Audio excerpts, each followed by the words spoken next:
Nick Champion, a person that I described on Twitter as a should-be Labor frontbencher. Gentlemen, thanks very much for your company here on PVO NewsHour. Great to have you both on board. I might start with you, if I can, Josh Frydenberg. Do you think that Barry O'Farrell did the right thing in stepping down as Premier? Look, this is a decision that Barry took, but it was a big shock. But in your opinion, do you think he did the right thing?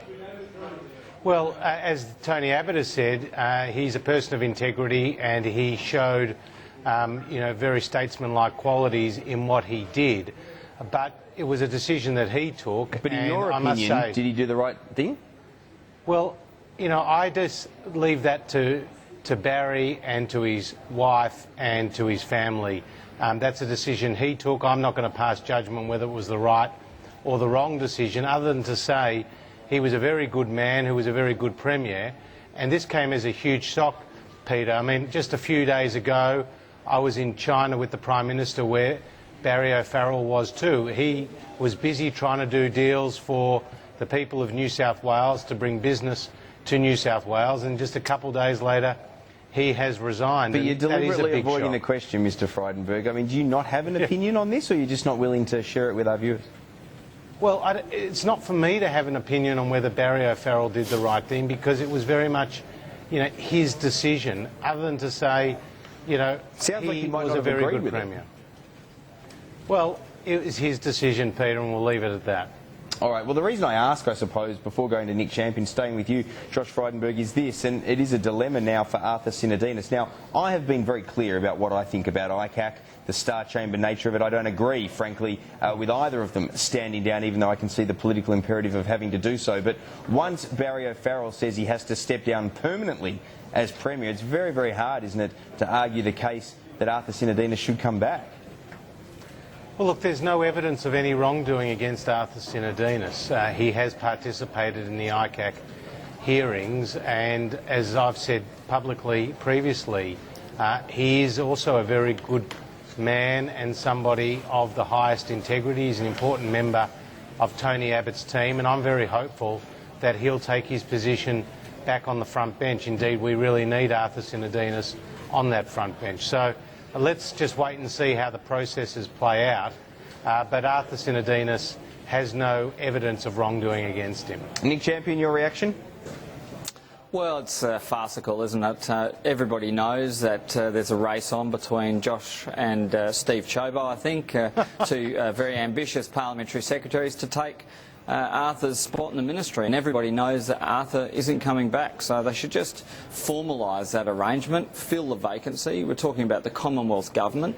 You can't have ministers off the deck for weeks or months while these events play themselves out. Australia needs ministers on the deck doing the work for the Commonwealth. So, and Josh is a pretty good parliamentary secretary. Steve Chobo's a nice bloke. Give one of them a go. There you go. There's an endorsement that you don't need, Josh Frydenberg. But let me ask you. Exactly. Let me ask you, Nick Champion. I'm just helping you along, Josh. You've been watching this, Nick Champion, from a distance. Listening. I'm right behind you. Josh, Nick Champion, I should say, you've been watching this from a distance from Adelaide, but it's passing absurd, isn't it, to have the Labor opposition leader jumping up and down trying to claim that there's some sort of festering sore in the Liberal Party, when the nature of the entire ICAC process has been centred around one person, Eddie Obeid, littered with other names in there that have had corruption allegations levelled at them. No corruption allegations against O'Farrell or Sinodinos. Bad judgment at worst. Well, no, Peter, I think what we're finding is that, and this is just a general, I suppose, a general observation, is that, look, corruption doesn't have a party identifier. It's not a Labor thing any more than it's a Liberal thing, any more than it's a National thing or a Calathumpian Party thing. It's something that is, I guess the threat of it is present wherever you have government. So, we need ICACs, and we need to take... You really think so? I mean, they strike me as the kind of organisations that just put individual rights in the bin, and then what they do is they then use the media to create a circus environment. Well, there are several ways you can look at the rules of evidence. You can look at the open nature of hearings and the like. But I think the presence of independent commissions, standing royal commissions, is an important feature of our democracy. So do we need one at the federal level, in your opinion? Would you call for one at the federal level? Because there have been some murmurings in that direction with the revelations of Sinodinos today. Yeah, well, look, I know that years ago Mike Rann, basically as Premier, promoted a federal ICAC, one that could, obviously cover the federal jurisdiction and the state jurisdiction. There might be some merit to that, but we'll have to wait and see what the party's policy is. I wouldn't want to get too out of step with my colleagues, but I think in general, before. I mean, you're on the backbench. You're allowed to offer a free view. Indeed.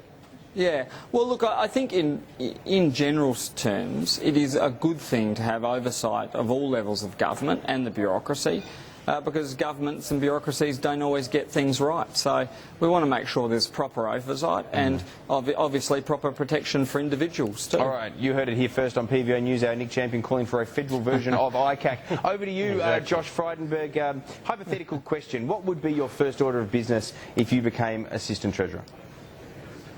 Oh, that's a ridiculous question, Peter, and you're just following the very provocative lead there of Nick Champion. I mean, like I said, I'm very hopeful that my colleague and friend Arthur Sinodinos can retake his position on the front bench, and we do need him there. I'm very happy doing what I'm doing, and I've got a busy agenda trying to pursue deregulation and trying to fix the mess that Labor left us in that regard. All right, it's not quite deregulation, but let's talk infrastructure, because it was the announcement yesterday that was entirely overshadowed. I don't frankly know much about what was going on there. Can you fill us in, Josh Frydenberg? Well, there was 2 good days of announcements in relation to infrastructure. The first was the Prime Minister's announcement around Badgerys Creek. 50 years of indecision was followed by a very decisive decision by Tony Abbott and his cabinet. That will see a second airport in Sydney, and it's long overdue. Kingsford Smith, which has carriage of 50% of Australia's international air freight and 40% of Australia's international air traffic, just simply couldn't cope with the projected increases. Can I just jump in for a sec there, Josh Frydenberg, and just ask Nick Champion the question: why did it take Tony Abbott 6 months to achieve on Sydney's second airport what Labor in 6 years was unable to? Well, if you want to go right back, the Keating government first listed Badgerys Creek as the site for the second airport in Sydney, and then John Howard sat on it for, 11 years. So 11 years of inaction, a lot of houses being built around that area. It was only logical that when Labor got back into government, we had to commission a number of studies that have now been relied upon for this decision. So, I wouldn't go pointing the bone for, at Labor for inaction over Badgerys. We had 11 lost years under the Howard government. And Labor only added really 6 for the to sake it. of one federal seat, one prominent federal seat with a prominent MP. Yes, well, good segue, Nick Champion. Question for you, Josh Frydenberg. Jackie Kelly, I believe, is the person that Nick Champion's referring to there in the seat of Lindsay. Now, she gave an almighty spray in your boss's direction to Prime Minister Tony Abbott, whom she has long been a close friend to after the Badgerys Creek announcement was put forward. Your reaction to that? Oh, look, they were very unfortunate words from Jackie Kelly, but she's passionate about this issue, just like Ed Husick is, who went against the words of Anthony Albanese, who warmly welcomed the government's announcement about Badgerys Creek. Look, this is a very significant announcement, Peter. It's going to lead to the creation of 4,000 jobs in the construction phase, another 35,000 jobs by the time the airport's up and running. We have made a decisive decision where Labor prevaricated, and we've followed it up with $3.5 billion committed to new road projects to facilitate the transport into Badgerys Creek. This is a long-term decision in the national interest, and congratulations to Tony Abbott for making what is a hard decision. Yep, no, I agree with much of that. Last question for you, Nick Champion. What goes around comes around. It's been a tough time at ICAC in recent days and weeks for the Liberal Party, but the Royal Commission into union activity is going to get tough for your side of politics. What do you think about that? Well, I think we had one report today saying that in Cabinet deliberations the terms of reference to this commission had to be changed to prevent an inquiry into the Labor Party. I think the Liberal Party have just gone to such an extreme extent, I think, in this instance, to write up a set of directions to the Commission that are so ridiculous. Everybody understands that this is a witch hunt. Everybody understands that this is designed with a political outcome in mind. It's not about well, it might be combating designed that way, Nick unlawful Champion, activity. but it could well achieve more than that. Political outcome by design or not. What we could see here are some startling revelations, and that will be damaging to Bill Shorten. Well, you don't know that. We had the Fraser government launch a federal royal commission into the Ships Painters and Dockers Union, and that wound up exposing massive tax evasion by corporate Australia. So we'll have to wait and see what this royal commission unearths. If anything. The last royal commission into the building industry didn't result into much at all.